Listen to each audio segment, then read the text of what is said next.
The opening Kuliaku. Oh wait, engagement never of mind. this first large-scale war of EVE Online was described by Andrew Groen in Empires of EVE. You Quote, can get one both sides opened from fire, unleashing a stream of missiles, railguns, and laser munitions, the sheer number of which had never been seen before in New Eden. Did you name your wild stream Rise? The EVE servers strained under the weight of this enormous cataclysm. Oh, you can get one from and Gravios. things began to happen. Missiles okay. appeared out of thin That makes air. sense because I haven't fought him yet. Okay. Seemingly without having been touched.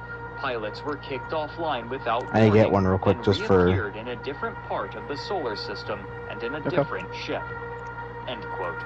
Such conditions were unfavorable for either side, and fleet commanders eventually learned to ration their pilots and limit the size What of is he weak to? engagements in order to manage lag and prevent water, battles from ice, escalating and beyond dragon. the capacities of the servers. A frustrating. Actually, yet while you do necessary that, I'm gonna decision. fight an But Uthduna real Nullsec quick. wasn't the only place where these limitations were manifesting. For months, the central economic Because I system need of its claw, UI so I'm gonna and kill this Empire thing real Space quick, had and then been I'll growing, and as it did, help you. the servers were struggling. Okay. Crowd Control Productions had little ability to control the movements and actions of the people operating in Nullsec, but in Empire my dog is barking at Space, something. they I'll be right had back. far more options. Action. Uli was a popular trading hub due to its centralized location, which boasted safe passage from all corners of space. And so, the company took the simplest option. They severed most of the connections. In short order, the traders had scattered. Without a central hub, trade quickly was redistributed into quadrants of Empire Space, loosely based in the 4 different NPC empires, further destabilizing a market that already was facing the destabilization of vital resources from Nullsec due to a war raging in the north.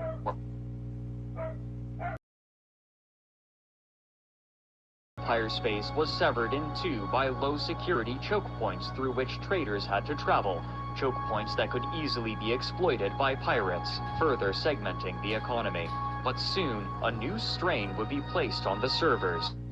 In early 2004, the main competition for EVE Online, Earth and Beyond, was ending. Welcome back. EVE had already enticed many of its players away in the beta stages of its game, and now, as Earth and Beyond was closing its servers, a sizable portion of its players were migrating to EVE Online.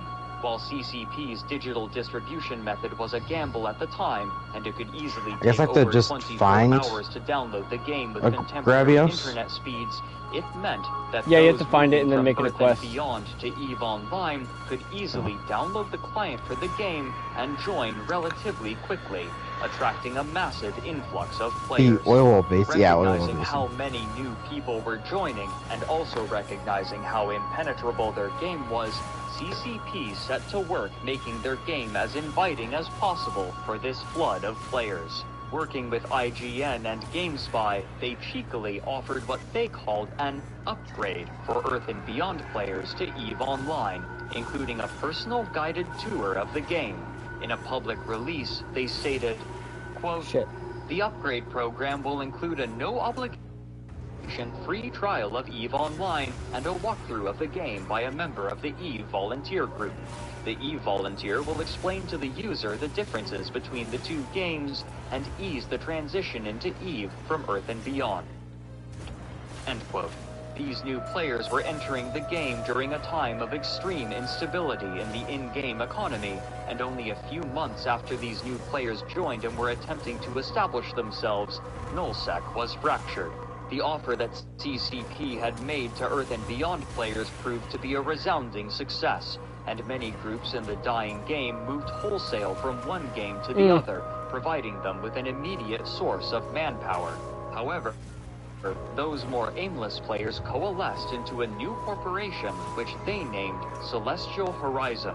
With thousands of players, the already massive Celestial Horizon had a far larger population than the vast majority of other corporations in New Eden, and even though they were inexperienced, their numbers alone quickly made them into an industrial superpower who spent their early months in Empire Space stockpiling liquid assets, their size making them largely unassailable. This already chaos dead. meant opportunity for many new players, and some of the loudest were the goons. Goon is an epithet worn proudly by the early internet users posting Not on the the Something Awful goons! forums, a group known for their irreverent, provocative manner. As online documentarian Bernie notes in his history of the site's operator, even the name Goon originates from the letter of an angry web admin who had been featured on the Something Awful website and subsequently harassed by its forum members. Noticing the extremely accessible method of distribution that CCP had adopted, some members of the board began posting threads encouraging other members to download the game and join. However, due to their inherently chaotic nature, it was difficult to wrangle them toward any common goal, and over the months, numerous goon-led corporations congealed and collapsed due to petty infighting. Andrew Groen chronicles the early months of the goons' presence in the game, where, after numerous attempts, one leader was able to coax You found enough one of yet? them into a single corporation, I got a quest which for was it. named Okay, Goon I'm Fleet. joining. Their capabilities, Goonfleet! however, Oh my were god! obviously lacking, given that almost Goonfleet. every No, single not player entering Goonfleet. the corporation was entirely new to the game, with their only qualification being that they were a member of the Something Awful forums. They even paid to have banner advertisements displayed on Something Awful, encouraging members to join Goonfleet, hoping to attract a large volume of players, regardless of skill. When a new member joined Goonfleet, they would immediately they Cool. were woefully ineffective. What? This That's was cool, a though. feature that they owned Each new and member got their incorporated into were given their tactics, own ship rather than trying to and a lesson on how to play the they simply game. would outfit themselves in some of the cheapest ships and modules that the game had to offer. And Like, not even swarm just by the their game, target. just by, like, other Majority players, of like the time, owners of the this group. would end in failure, but because so little capital had been invested, I the posted it. losses were never substantial, and so they would throw I'm coming. themselves wantonly into battles, declaring their motto in the local chat: "We're terrible at this game." Their practices, however, gave them a particular reputation with the rest of New Eden. Only those who had an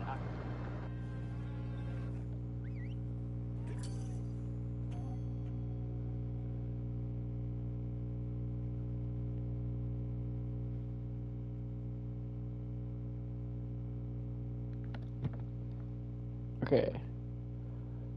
Dude, Gravios, time to use a lance of some sort and Orifarm.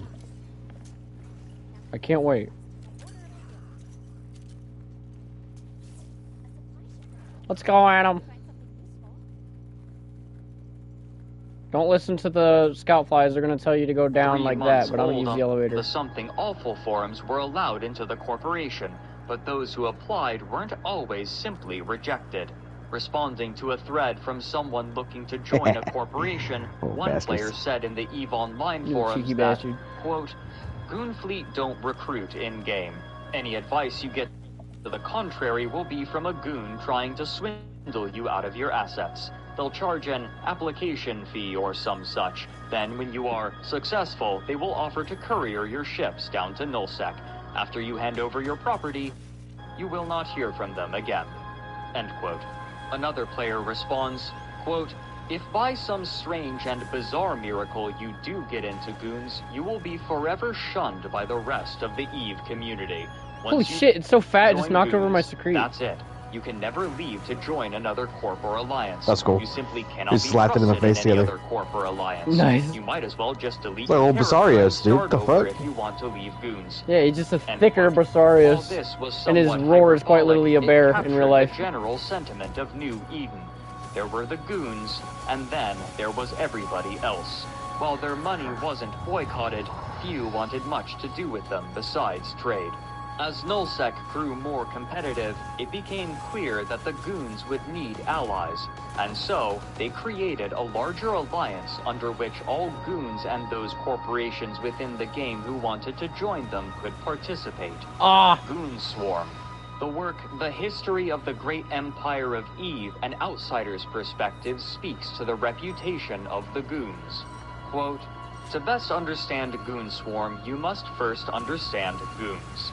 The goons are not native to EVE Online, but rather are a form of invasive species Thick. community or puppies.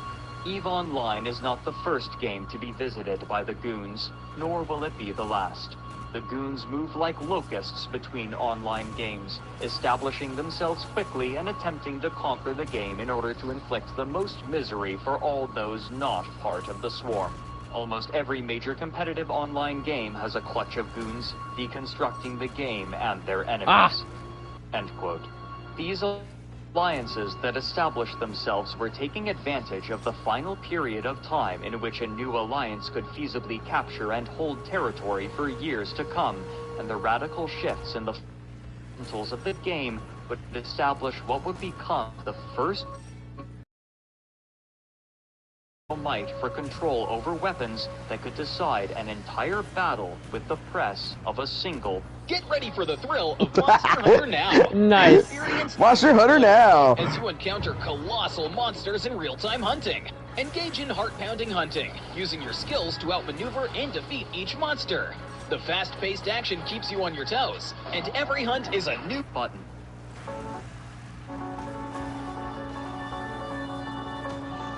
On June 29, 2005, CCP announced a bevy of updates, most important among them being 2 new classes of ships.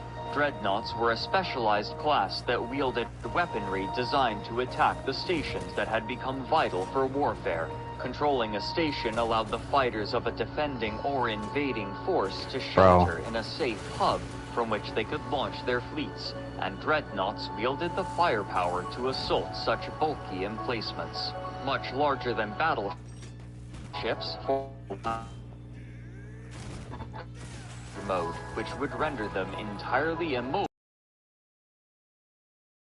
Oh my fucking god. Constructing a dreadnought, however, was a